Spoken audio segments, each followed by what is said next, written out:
Todo mundo acha que o português nasceu daquele latim elegante, daquele latim clássico, mas e se eu te dissesse que, na verdade, o latim que deu origem ao nosso português foi o latim falado por soldados, mercadores, o povão mesmo. E é exatamente essa origem que explica por que o português é tão diverso e tão vivo. E é normal, a maioria das pessoas aprende que o português veio do latim e é só isso, não entende de qual latim que veio exatamente. A nossa língua não nasceu exatamente do discurso de Cícero. Na realidade, a língua que deu origem ao português foi uma mistura que os soldados, os mercadores fizeram de um latim que era considerado clássico e de um latim que era de fato falado nas ruas e na sociedade sem ser a alta sociedade. Nesse vídeo a gente vai fazer uma viagem por essa história secreta, uma história de invasão, uma história de poesia, uma história de erros que deram certo. A nossa língua não veio do latim bonito falado por Cícero, veio do latim falado por mercadores, colonos, gente que populava Roma.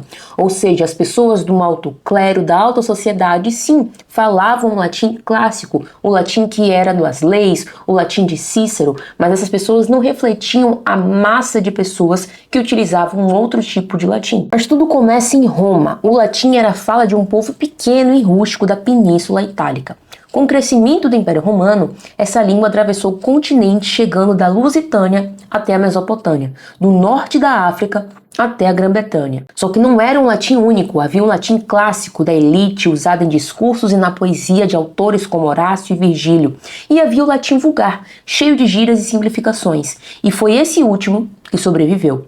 Quando o legionário romano dizia óculo, não estava preocupado com a elegância de Cícero, e desse óculo nasceu o nosso olho. O mesmo aconteceu com lacte, que virou leite. Caetano Galino chama o português do latim que deu errado, mas errado para os clássicos e certo para a vida real. Porque na realidade ninguém vai se entender em uma língua complicada demais. Por isso que na língua falada são muito mais fáceis as simplificações, porque as pessoas precisam se entender. Mas a unidade desse latim, ainda que vulgar, não duraria para sempre. Quando o Império ruiu, cada região imprimiu seu sotaque, a sua cultura, o seu jeito de falar, e assim surgiram as línguas românicas. Na Península Ibérica, que hoje é Portugal e Espanha, chegaram novos povos. Em 409, os visigodos atravessaram os Pirineus. Eles trouxeram palavras ligadas à guerra, à administração, ao cotidiano. É dos visigodos que herdamos guerra, trégua, roubar e até orgulho. O som da língua também mudou. Os germânicos deixaram sua marca na sonorização das consoantes, por exemplo. Poucos séculos depois, em 711, foi a vez dos árabes. Com eles, a Península Ibérica entrou uma nova fase, cheia de avanços em ciência, agricultura, artes e comércio. Da língua árabe herdamos centenas de palavras que usamos até hoje. Azeite, arroz, alfândega, algoritmo, açúcar, álcool.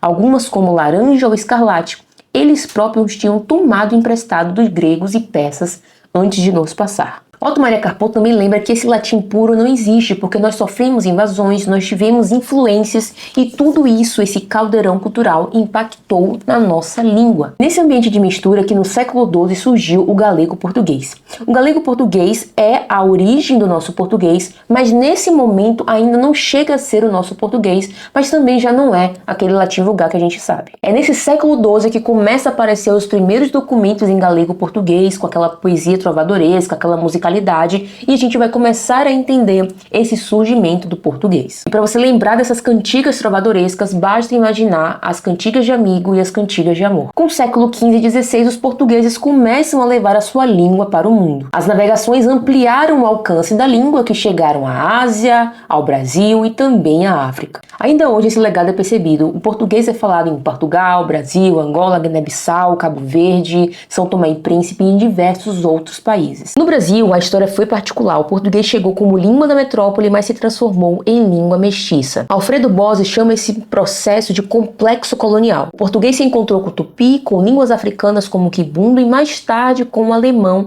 e também com o italiano. É daí que vem palavras como migal e pipoca do tupi e também quitanda e moleque, já das línguas africanas. E é esse português híbrido que se mistura com as culturas, que pega algumas palavras, que junta com a nossa, que reflete o português de hoje.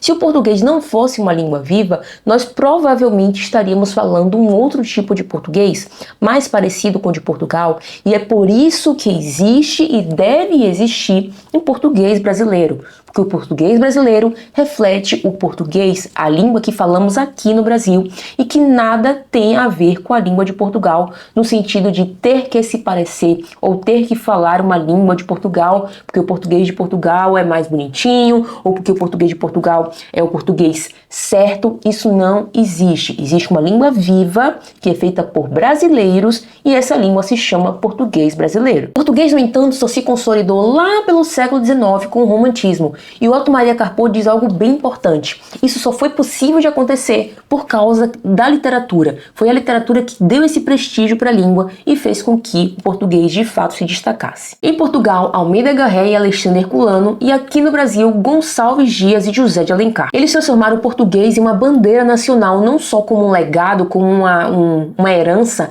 mas sim como um símbolo de um povo. E aqui que entra um convite. Se você gosta de literatura, gosta de entender como a linguagem constrói um livro, conheça o Clube Leituras em Série, que é o meu clube de leitura. Por lá, cada temporada a gente lê um tema diferente e dentro desse tema nós lemos diversos autores e você recebe cronograma, aulas gravadas, aula ao vivo, um grupo exclusivo de discussão e, claro, materiais de imersão para você não só entender o livro, mas também o autor e a sua linguagem. A primeira temporada foi sobre distopias, a segunda sobre contemporâneos e a terceira temporada será sobre autores russos. Além disso, você também recebe um brinde exclusivo na sua casa, que é o nosso kit leitor fora de série. É um jeito de mergulhar na literatura e na língua sem cair nas modinhas rasas. Para conhecer o Clube Leituras em Série, clique aqui no primeiro link da descrição. Hoje o português é a 10ª língua mais falada no mundo, com mais de 200 milhões de falantes. E mesmo com tamanha diversidade, ainda consegue manter a coesão. Quando a gente fala de Brasil, temos pelo menos 2 dialetos. Nós temos o dialeto do norte e o dialeto do sul. O do norte é aquele dialeto mais cantado, é o meu dialeto. Aqui a gente fala pegar ao invés de pegar. O do sul é mais descansado, são vogais mais fechadas, a gente pode dizer até um dialeto mais sério, podemos dizer assim, eu acho. E essa variação não é um sinal de fraqueza, de fragmentação, mas de vitalidade. Nós estamos construindo o nosso português o tempo inteiro. E o português está vivo e mudando. E aqui tem uma discussão bem interessante que é: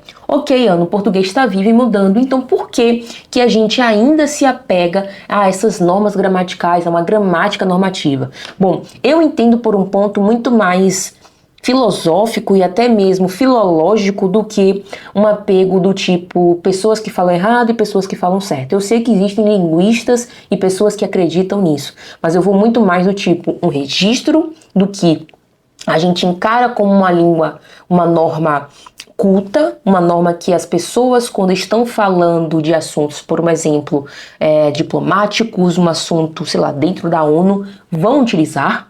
E, de outro lado, a gente tem o português que é da rua, que é falado pela gente. Aquele português que come a declinação, que come o plural e etc e tal. Então, eu não acredito que a norma gramatical deva limitar a gente. É um balizador. É para onde a gente foi, para onde a gente está indo, quem sabe, mas principalmente de onde a gente veio.